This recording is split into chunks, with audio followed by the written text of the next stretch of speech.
Welcome to the Homeschool High School podcast, brought to you by Seven Sisters Homeschool.com and the Ultimate Homeschool Podcast Network. I'm Vicki, and I am so excited. I get to talk today to my friend Cheryl Carter.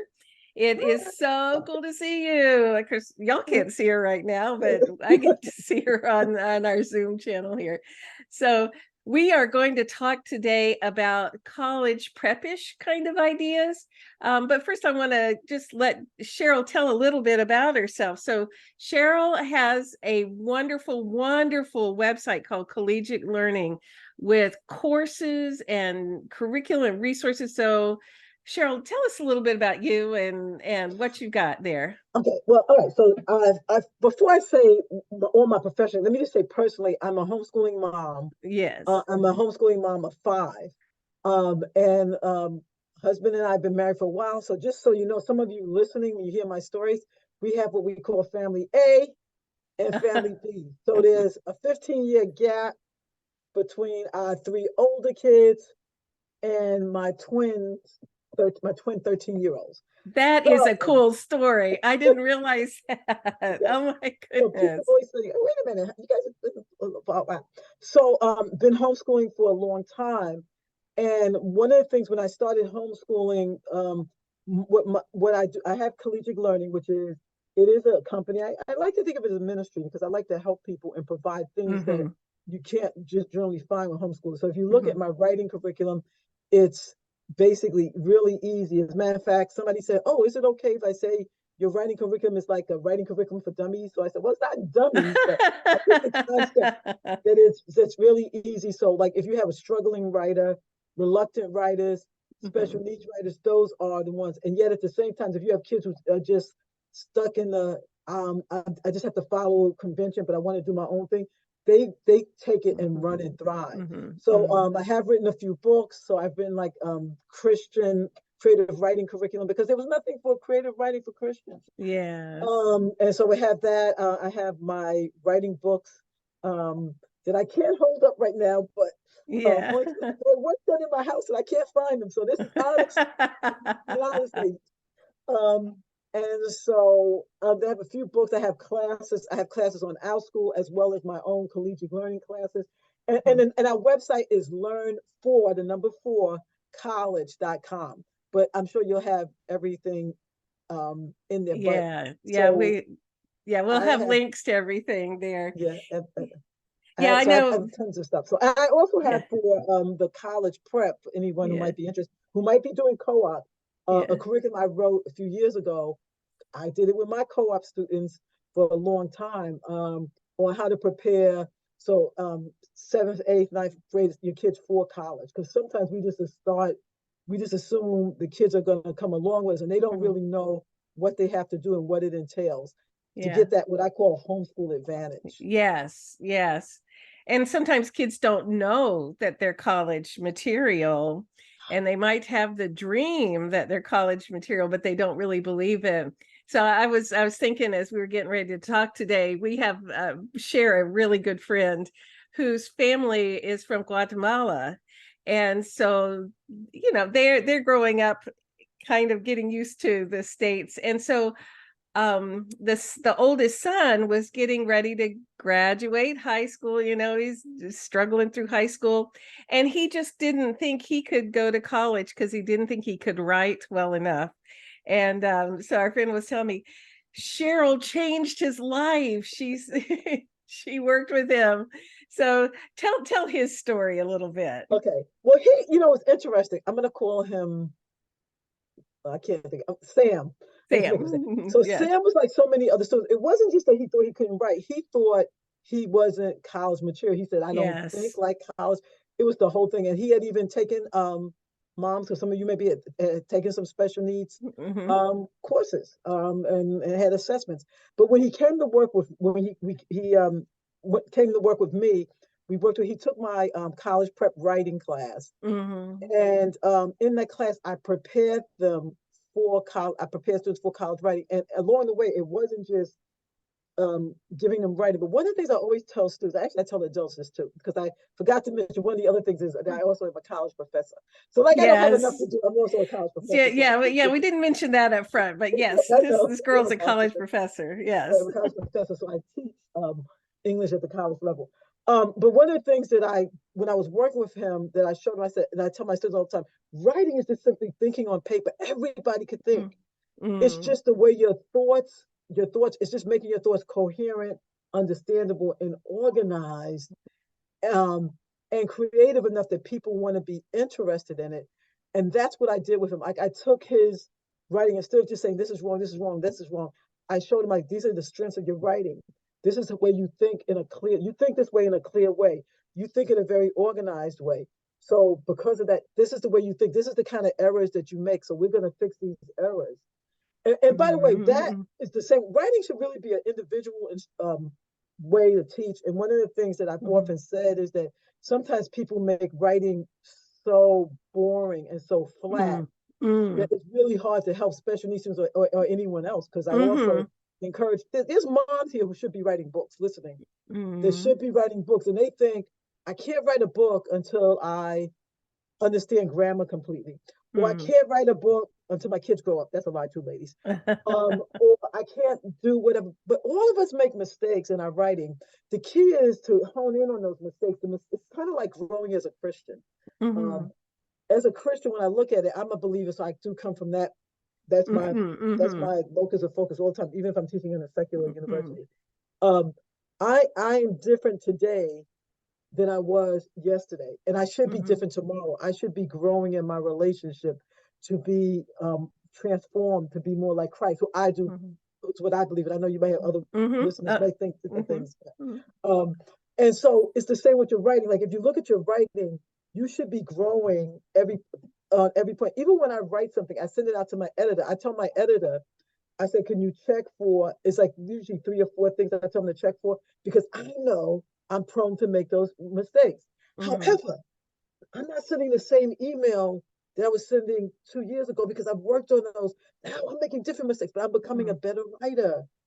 I'm Yes, becoming right. And writing is, I'm sorry, I just get so excited about writing because yes. writing, even the type of writer, you don't have to be a specific writer. Even when we look at Matthew, Mark, Luke, and John, the New Testament, it's saying the same thing, essentially, ladies. Mhm, Might be some men, but it's saying the same, but it's written to 4 different groups of people. mhm, And the writer's personality comes through, and it depends on, even if you're a ministry and you're speaking to somebody. There's some people I say you got to read John. If I'm speaking mhm, sometime to a real intellectual, I tell them to go read Luke first.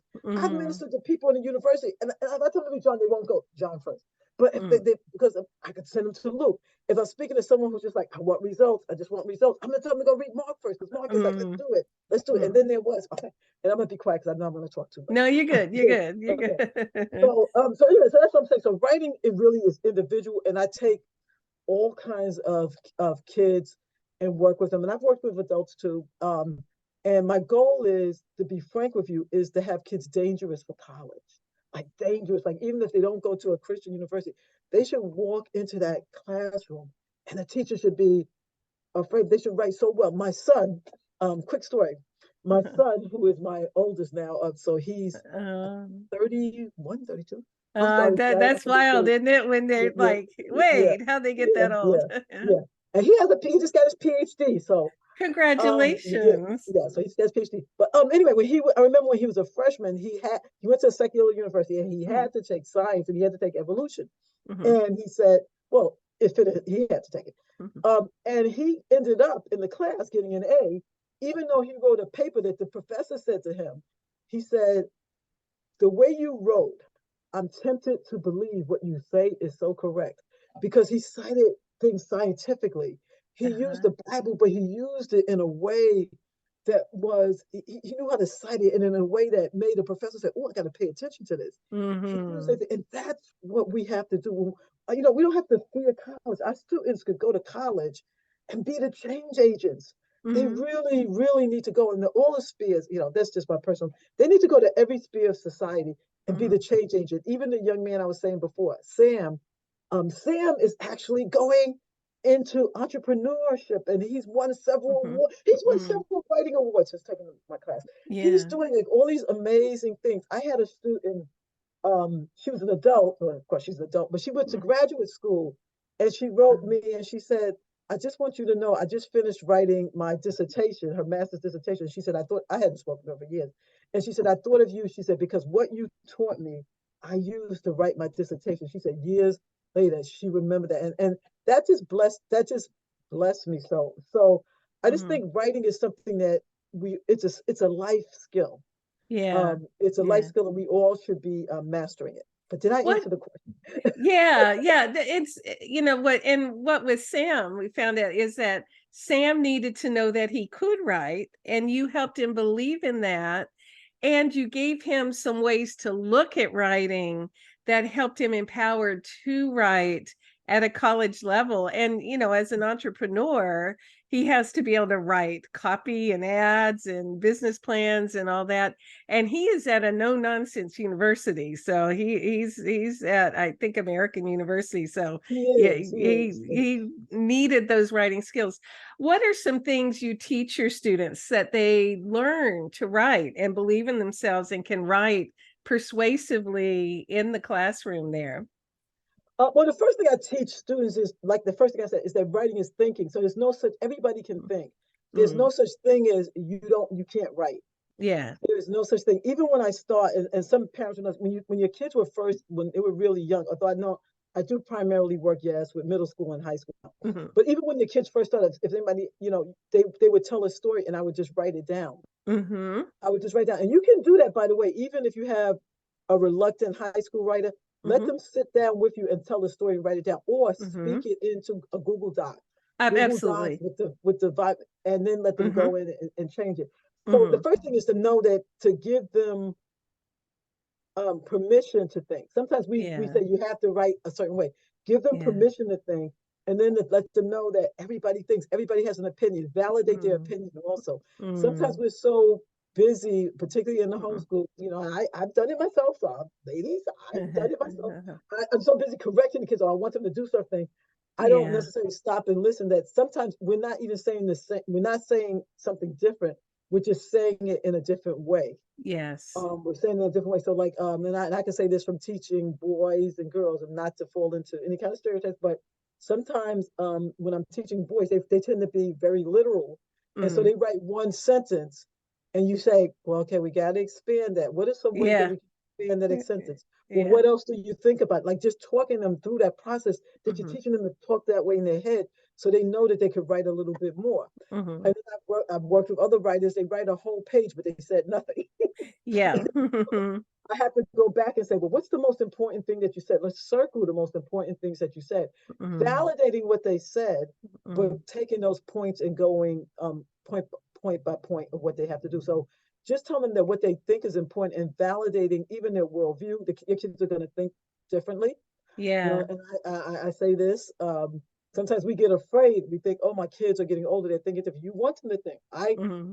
And the most important thing is for me and my husband, we wanted our kids to walk with the Lord. Sometimes their Hmm. walk, as long as they were strong and they were going to a strong Bible church, sometimes we were like, gee, they don't do that exactly the way we did it. Yeah. Or they don't say exactly, but you don't, in the long run, God doesn't have grandchildren, He has children. And so Yes. as long as they walk, and so it's the same way when you're validating the writing is really thinking, and Hmm. it's so personal. And some kids, you don't even realize they clam up because Hmm. you criticize them, and you don't even realize you criticize them. Yeah. If you criticize them, sometimes also when you overwhelm them, if you give Hmm. a kid a paper and then you give them back and it's marked with red, just tell the child what's the one thing you're going to grade. So if you're grading on if the kid wrote a good thesis, just grade the thesis. Hmm. Hmm. Write the thesis. Don't go back and say, oh, but you misspelled this, you misspelled that. Then you could take it at another time and say, why don't so we're going to go over some of the rules of grammar. Why don't you go over and get that paper that you gave me last week? Can you correct that grammar? Can you point out some of the ways you made mistakes? Because they will learn more. It's the same way I feel about grammar, by the way. Hmm. Students learn more integrated grammar than getting workbooks, by the way. Right. Yeah. Yeah. Yeah. To walk it out like in a paper. Yeah, to see what I hear you saying, and I appreciate it, is when kids are validated for what they're thinking and they captured in words, rather than looking to grade a paper, for criticism. You're looking to develop the skills that they're starting with, and then you build on those. So it may be a thesis, you're working on the thesis, and then later on go back and do editing for the sake of grammar or something like that. And that builds then their ability to believe in themselves, that they can write these things, that they can think, so therefore they can write. I appreciate that. Are there other things you do with them in the writing process? In the writing process, I teach the most important thing in terms of college writing. There's two things that I think that are very important, and this is just, you won't see it in a book, but it's the Cheryl Carter view of writing. Yeah. That, to me, to make a really important essay, if they're writing a nonfiction or an essay, you have to have a really strong thesis. Your thesis should guide the paper. And I think sometimes we don't spend enough time writing a thesis. We want to jump right in the process. But if you don't have a thesis, and I remember even working with Sam, that was the whole point. Sam didn't understand that you had to have a thesis. And we worked a long time with getting him to understand what a thesis is. And a thesis, some of the parents are panicking because I've been on the other side too, ladies. Yeah. Oh my God. All the thesis is the topic plus your opinion. So you see what I'm saying about opinion? But it has to be a declarative sentence that is to strong your opinion. And what makes a strong thesis, by the way, if any of your students take my class, they will tell if it could be argued. So somebody else should be able to disagree with your thesis. Sometimes, because we're homeschooling, they don't want their parents to disagree with them. Yes. They don't want the teacher to disagree with them. But Yes. that doesn't help them as a writer. It actually makes them weaker. So that's the first thing is I tell them to have a strong thesis. And then the second thing that I tell them to have, and no matter what kind of writing, anybody who's taking a writing class with me is probably parroting this and probably rolling their eyes with my kids. I also say that people must have a strong theme. A theme is, what do you want the audience to think, know, and feel when they put that piece of writing down? And if you think, it goes with any writing. If I pick up the Bible, you read a certain section in the Bible. What did you think? What did you come? What new knowledge did you get? And what did you feel?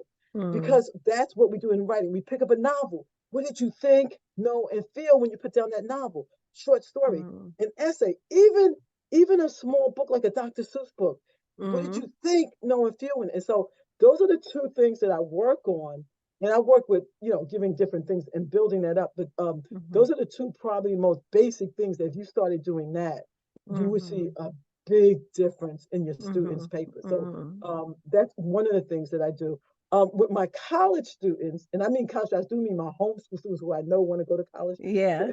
College class. One of the things that I do is I actually have them go to universities and choose a class that they will take. And I actually did this with Sam, and look, because now everything is on the internet, so it's a process on how to do it, but I can explain it.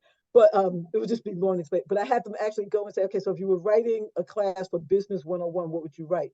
So the reason why that's important, those students who take my writing class, everybody's not writing the same paper. It's just like college. Everybody's writing a different paper. We're all going through the process, if you want to call it the collegiate learning. I call it the collegiate learning process because writing.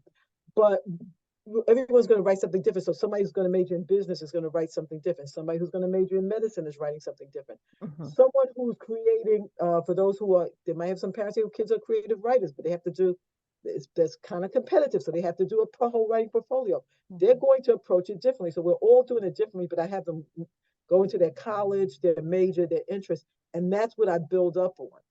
Because sometimes we think our kids can't write, but we keep giving them things that they just don't want to write. They just don't want to write on. Yeah.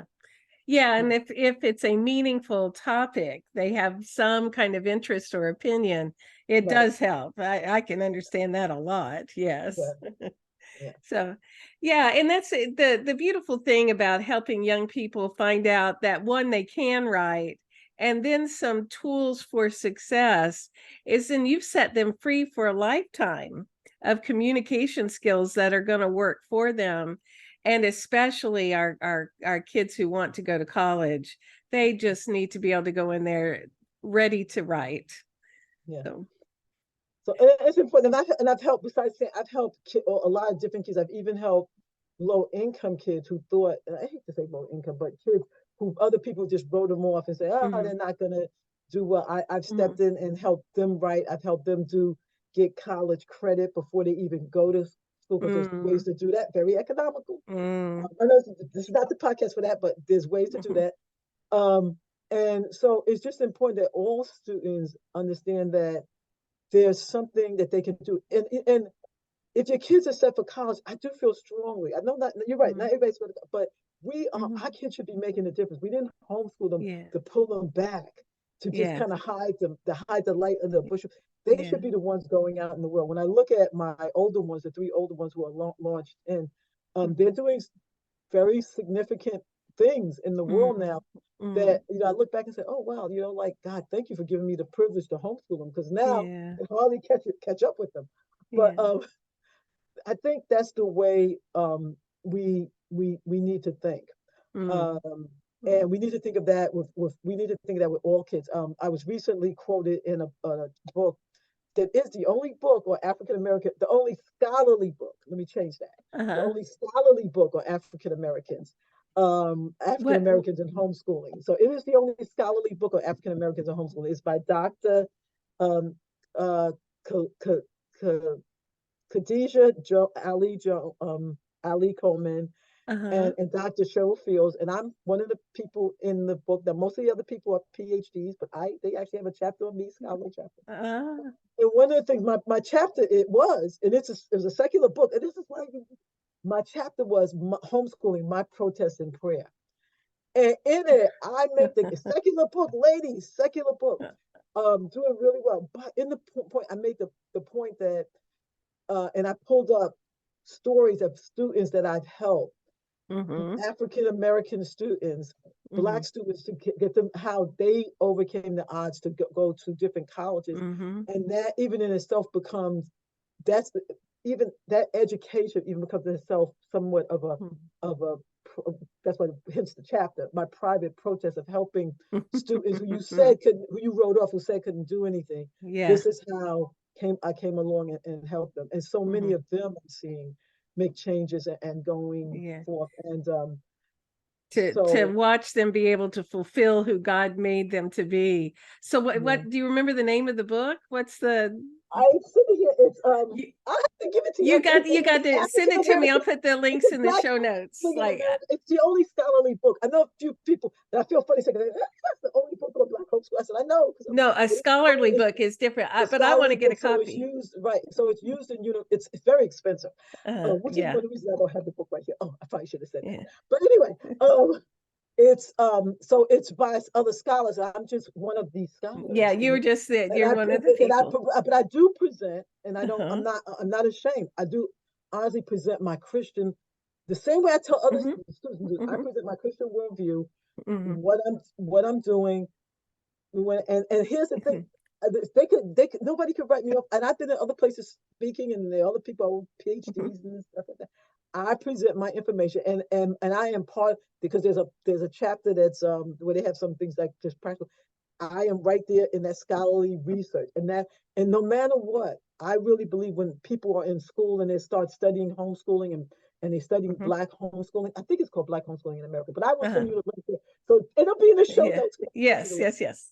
But the chapters, I get into some of the practical Mm-hmm. things that I did in Mm-hmm. terms of, I cite research, but I get into practical things that I did, not just with my kids, because that's one thing people say, my Mm-hmm. kids, but my kids, the kids I Yes. worked with. And by the way, I work with everybody, Vicky. And so if you've seen Collegiate Learning, we have Black teachers and we have Latino teachers. And so we have white teachers, and Yeah. my class on our school. That's the one thing. I had somebody say, well, do you have anybody who's in the majority in your classes? And I said, no, not really. But that's what some of the kids like. They like the fact that there is everything. Do I have time to tell a funny story, or are we running out of Yes, time? you got time to tell So, a funny one of story. my okay, so one of my classes, this was this last year.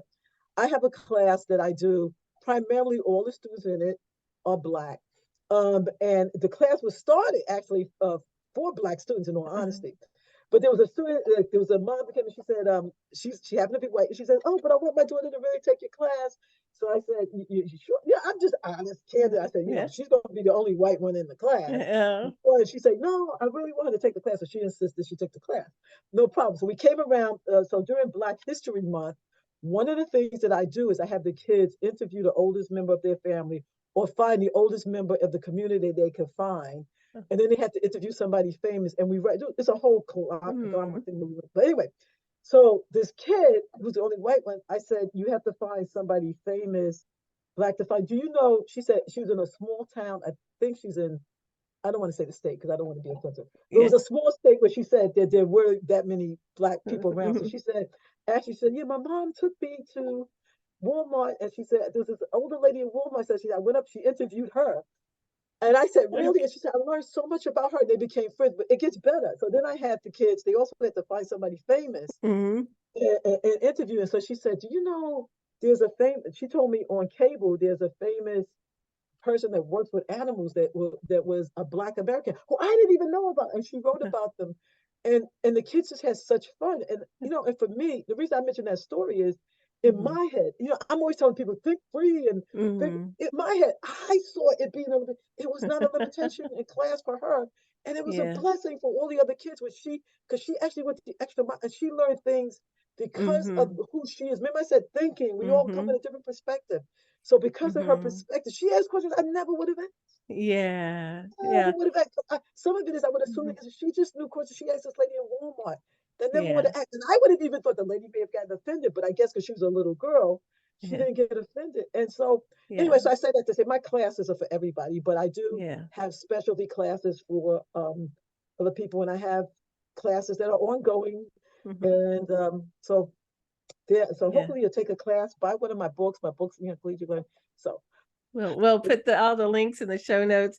Yeah, yeah. and you know what I really appreciate is we learn so much about ourselves and the world around us by being together. And Mhm. so, this little girl who might be the majority in her town was the minority in your class. She learned a lot about other people, and her peers learned about her. And so Yeah. that's, like one of the things you and I do together is we're both prayer people. So I've prayed on Yeah. your website, and so Cheryl has a Facebook group for praying together, and then I have an intercessory Facebook group for praying for the country. And just the praying together is it unites our souls. And that's being together, like, my goodness, we're all one body of Christ. So anyway, I will put links in the show notes. So Cheryl, one more time, tell everybody the name of your website.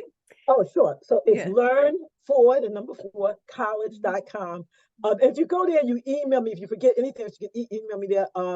And my books are under. So if you go to Amazon, you look at in the books, you might say, wait a minute, I only see a few books with Cheryl Carter. So sometimes I write some of my books are the Collegiate Learning, which is the name of my company, Yes. because I use it in even though I'm a Christian, I use it in the Mhm. secular realm too. So I can't Yes. have, Yes. so it's listed under Collegiate Learning. So you hopefully you'll see that. And so yeah, so Yeah. and if somebody wants to email me, they could just email me at cheryl@learn4college.com.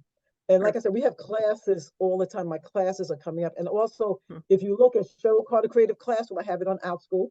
OutSchool, I Yes. will tell you, is not Christian, but Hmm. we are doing phenomenal. I have teachers there who are Hmm. working, and we are doing phenomenal. And Hmm. when I say phenomenal, we're making progress. We're breaking down Hmm. walls and seeing a lot of Hmm. progress, and a lot of kids are doing Hmm. great things there. So, Yeah, yeah. I happen to know one of your creative writing teachers who oh, right. loves watching those kids grow. Yes. Oh, she was my best creative writing teacher. Oh, my goodness. That's Yeah, Carrie. we Carrie Elma personal Cash. connection there. Yes, Yeah, she indeed. is the best. She's an answer to prayer. Let me tell you, Yeah, you got to, if you don't, she is the best. You got to take a class with Carrie. yeah, she can be my daughter-in-law pretty soon. So, Yeah. yeah. All right. Well, Cheryl Carter, thank you for being here today, and thank you for sharing. For kids to believe they can write is so, so, so, so vital. And our college kids to believe they can do this, like to go off and be free to fulfill what God made them to be. So we had lots of things we could have talked about today, but this is what needed to be talked about. So Yeah. thanks for being with us. Oh, thanks for having me. Yeah. So this has been the Homeschool High School podcast, brought to you by sevensistershomeschool.com and the Ultimate Homeschool Podcast Network. Thank you, Seth Tillman, for editing, and we will see everybody again next week.